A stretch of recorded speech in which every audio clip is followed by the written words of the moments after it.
basyiril mu'minin. Nah, itu saja yang bisa saya sampaikan. Artinya saya minta kepada semua ikhwan yang ada saat ini tolong bersatu. Nah, kemudian saat ini kenapa saya ada di sini? Memang dalam 3 bulan terakhir ini luar biasa teror yang terus menerus datang. Saya hadapi semua teror tersebut, semua fitnah kita hadapi. Tapi belakangan teror itu mulai masuk dibidik ke istri, ke anak-anak, ke keluarga. Saya pikir ini permainan menjadi lebih tidak fair lagi.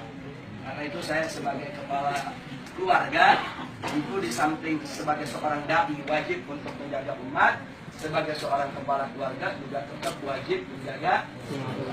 Itu saya diam-diam, saya kumpulkan, saya punya anak, saya punya cucu, saya punya mantu, saya punya mertua, saya kumpulkan semua dan saya ajak umroh. Karena umroh ini adalah jalan keluar yang paling aman. Kita amankan dulu keluar.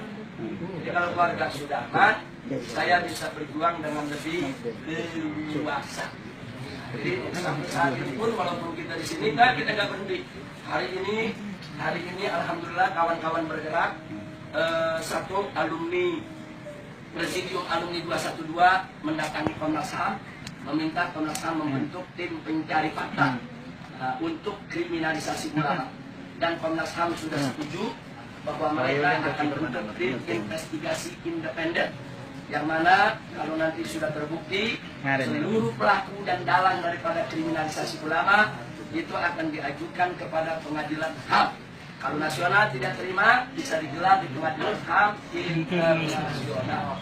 Jadi kalau kita udah nggak mendapatkan keadilan di kita punya negeri, kita mesti bergeser. Nah, maka itu saya terima kasih kepada Presidium Alumni 212 yang hari ini bersama-sama Pak Amin Rais mendatangi Komnas HAM dan mereka sudah suarakan itu. Yang kedua, tadi umat Islam juga ada ratusan ribu turun, yaitu mendatangi Pengadilan Negeri Jakarta Utara yang kantornya ada di Gajah Mada, bekas kantor Pengadilan Negeri Jakarta Pusat.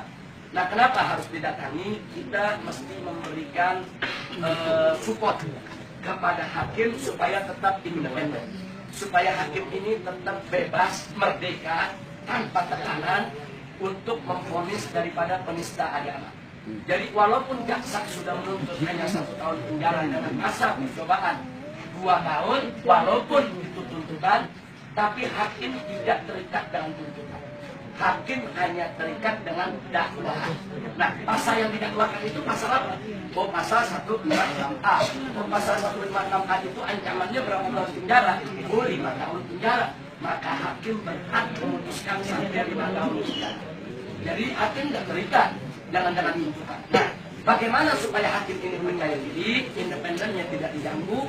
Itulah tadi umat Islam tadi turun, aksi simpatik, bukan lagi damai, bukan lagi super damai, tapi memang simpatik, melakukan gerakan yang sangat simpatik, memberikan support dukungan kepada majelis hakim supaya mereka berani, yaitu mengambil keputusan.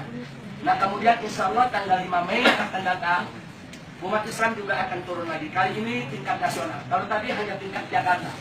Tadi turun hanya tingkat Jakarta dan sekitarnya. Tanggal 5 Mei tingkat nasional. Artinya umat Islam dari mana-mana, dari Aceh, dari Medan, dari Jawa, Sumatera, Kalimantan, itu semua diundang ke Jakarta untuk sama-sama sholat Jumat di Istiqlal, kemudian long march mendatangi Mahkamah Agung. Loh, kenapa harus ke Mahkamah Agung? Karena Mahkamah Agung ini adalah lembaga tertinggi yudikatif. Pengadilan negeri itu ada di bawah Mahkamah Agung. Sehingga kita mendatangi Mahkamah Agung untuk meminta jaminan dari Mahkamah Agung agar Mahkamah Agung bisa menjaga majelis hakim yang ada di bawahnya untuk tidak diintervensi oleh siapapun.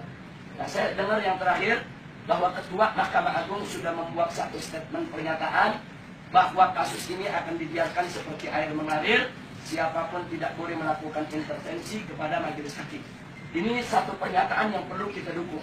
Artinya majelis hakim Mahkamah Agung sudah lempar bola, mesti kita tangkap.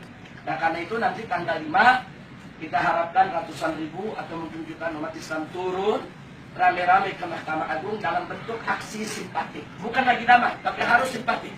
Nah, seperti tadi, walaupun ratusan ribu turun, tapi jalan dibikin nggak macet, jalan ketertiban barang untuk umum. Itu namanya aksi simpatik. Jadi jangan ada masyarakat yang terganggu dan seterusnya. Dan nanti di Mahkamah Agung, ulama-ulama kita akan datang, tokoh-tokoh nasional akan datang, akan kumpul semua, ketemu dengan Ketua Mahkamah Agung, minta jaminan bahwa majelis